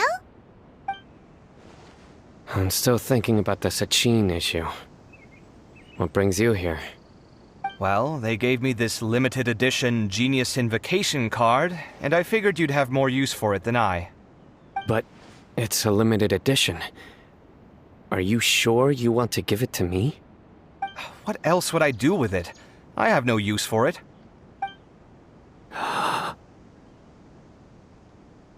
But it's limited edition. Kaveh, are you in trouble? You don't have to do all this. Just tell me what's wrong and I will help. Oh, that's not what I meant at all. Yes, I have all sorts of problems, but that has absolutely nothing to do with this card. I'll figure my own issues out by myself. All right. In that case, I accept your generosity. But now that I realize that you have no concept of its value, I cannot simply take it from you. How about this? I shall buy it from you at a fair price. Namely, the price that the previous limited edition card sold for. Oh, come on. It's just one card. How much could it really be worth? 1 million more at the very least. Huh? How much? 1 million more? If you feel that's too low, I can go a little higher. 1 million more for a card? But you already have a whole bunch of these, shiny ones, don't you? I saw your deck last time we played. Not every card is this valuable, and some cards are exquisitely designed, but not rare. Huh. Well, I guess they must pay you plenty to be General Mahamatra if you're splashing out on things like this. But really, it's fine. I'd feel bad taking Mora from a friend. Don't feel bad. I save a lot. I can spare the Mora for this card. You don't spend all your savings on your hobbies, do you? You should watch that, you know. You definitely don't want to end up borrowing money in a moment of impulsivity. Living with debt is miserable. Sounds like you're speaking from personal experience. I guess you've been through a lot? I don't want to talk about it. In that case, maybe you're the one who should be listening to your advice. In any case, I, Sino, will take this precious card, and it shall join the deck of destiny. Kaveh, come with me in a few moments to collect the Mora. Thanks to you, I have achieved my goal for participating in this tournament. All right, if you insist. Far be it from me to refuse your courtesy any further. Well, at least I'll be able to keep on top of my bills this month. Maybe I'll even have some left over. In fact, let me treat you all to a meal later. Bring Tighnari and Kale, too. Well, this is what they call all's well that ends well. Paimon wonders how the other contestants are doing. Let's go check in with them, shall we? Since we're guest commentators and all. go wrong taking advice from me on what to wear. Back in the day, my fashion style was considered cutting edge by everyone in the academia. Really? Well, then, sure, Madame Farzan. Maybe you could pick out a few fashionable outfits for us. Farazan! Nilu! Even Dia and Candace are here! What are you all up to? Candace and I bumped into these two while we were strolling through the streets. Madame Farzan here's pretty friendly. When she heard that we were buying clothes, she decided to give us some help. I don't really see anything I'm familiar with. Never mind. We can purchase some textiles and make the clothes ourselves. Let's go with the plain fabric as our base. And embroider red and pink flowers on. Oh, and some green leaves. Oh, wait a sec. You sure that's the latest style? That sounds a lot like what the older folks back home would wear. Don't worry. This style is a timeless classic. No thanks. This is actually sounding pretty weird. Wait. Madame Farzan's right.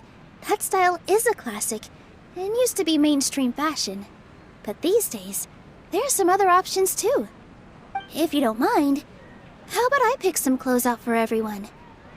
It's not often that we get to meet up, especially since Candace rarely makes it to Sumeru City. Also, I know a few places where I can get a great bargain. Sure. I'm happy to leave it to you. I'll come with you to have a look. One always has to keep on top of what the youth of today are into. Madame Farazan? Come quick! She's over here! Who are you? We're new in the academia. We saw all the amazing things you did during the competition. Do you have any classes we could sign up for? Of course I do. And you're both very welcome to join. That's great! We can't wait. What's your area of research? Precision mechanics? I'm from Haravatat. Huh? But you seem like an expert in machines. Wait, sorry. I remember now. You were representing the Haravatat Darshan in the championship. Oh, their classes are so boring, though. I'm sorry, ma'am. Let me know if you run any other classes in the future. I'll be there. I knew it. What about you? Aren't you going to leave with your friend? I think you're amazing, Madame Farazan, and I'd like to learn from you for a while, if possible. I can take the class you're teaching as an option, even though cross-Darshan lessons might be a little tough to arrange. But I look forward to learning from you. I see. You're a good egg, child. Don't worry. Study under me, and I promise you, you will get the best teaching available. Thank you so much, ma'am. Well, I won't disturb you any further. See you in class. I don't quite understand what happened there, but congratulations, I think. Traveler, Paimon, would you two like to come and pick out some clothes? Sorry, we can't. We've got a meal with Kaveh later, and we have to check in with all the other contestants before then. Oh, by the way, have any of you seen Hat Guy or Layla? I don't know where Hat Guy went. We just saw Layla not too long ago, though. But she was hanging out with some other Ratahoa students, so we didn't get a chance to speak with her. Are you gonna go and see what she's up to? Ratahoa students? They must be the ones who voted for her to enter the competition, right? Oh, she didn't end up winning, so Paimon wonders how they feel about that. Let's go take a peek.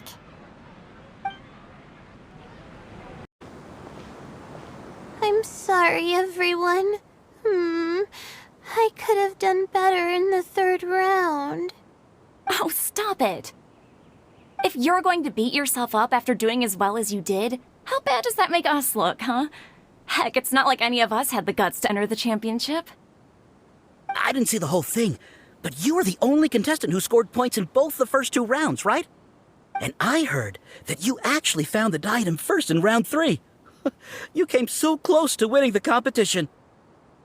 Aw, I just got lucky, I think. That can't be true. You had some really stiff competition out there. The renowned Tainari from Amorta, even Sino the General Mahamatra was there. You're amazing, all of you. Getting points off them is a huge achievement. The way I see it, people aren't exaggerating one bit with the nicknames they give you. You are a genuine genius. Aw, thanks a lot. But I really don't think I qualify as a genius. In the second round, for instance, I dozed off and somehow found myself beside the device when I came to. Ah, come on, don't be so hard on yourself. We've decided we're taking you out to celebrate, and that's final. Let's go. Cheer up, Layla. The rest of today's all about you. Looks like things are going well for Layla. This is great! We haven't seen Hat Guy since the end of the competition. Oh well, it's almost mealtime. We'd better go meet up with Kaveh and Sino now.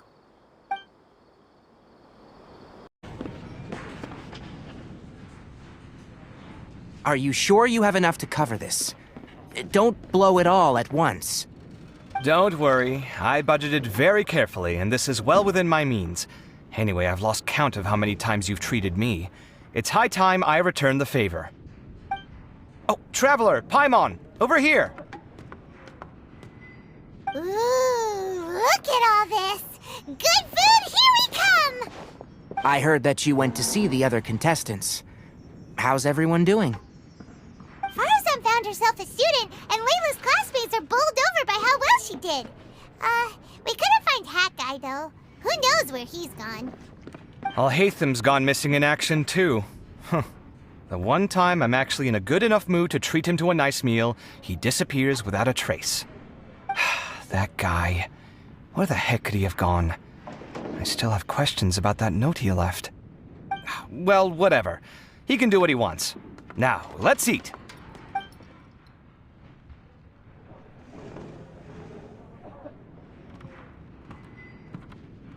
You shocked me a little when you hurled the diadem to the ground. On further reflection, of course, it made sense, but at the time I was expecting at least some amount of deliberation. Sachin's voice started talking to me inside my head from the moment I picked it up. I could feel his emotions, too. It was a mix of despair and horror swirling around inside my mind. He bombarded me with his ideas relentlessly, like he was trying to brainwash me.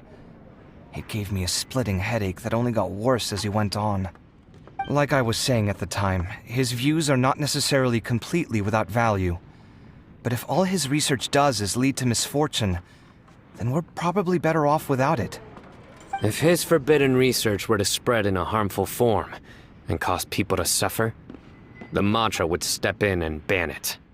I think you did the right thing. I suppose another way to approach it would have been to claim that you agreed to inherit his research, but give up the research as soon as you've inherited the wealth. But that wouldn't have been your style. I won't comment on his theories or experiments, but I don't believe that he was careless in his choice of candidate. He chose you. That means he knew what he was doing. Perhaps. I just think that if you accept someone else's things, you should honor their wishes. That's a good thing. It means that you have integrity. Thank you, oh my god, thank you. See, you get me, Kale. It's a good thing Al-Haytham isn't here right now. He'd be quick to explain why you're wrong. Seems like you always include him in the conversation, even when he isn't here. Yep, no dinner with Kaveh is complete without a few words about Al-Haytham. I sense that Al-Haytham has in fact been here with us all along. He's here? Where? Why didn't you tell me? He lives rent-free in each of our hearts.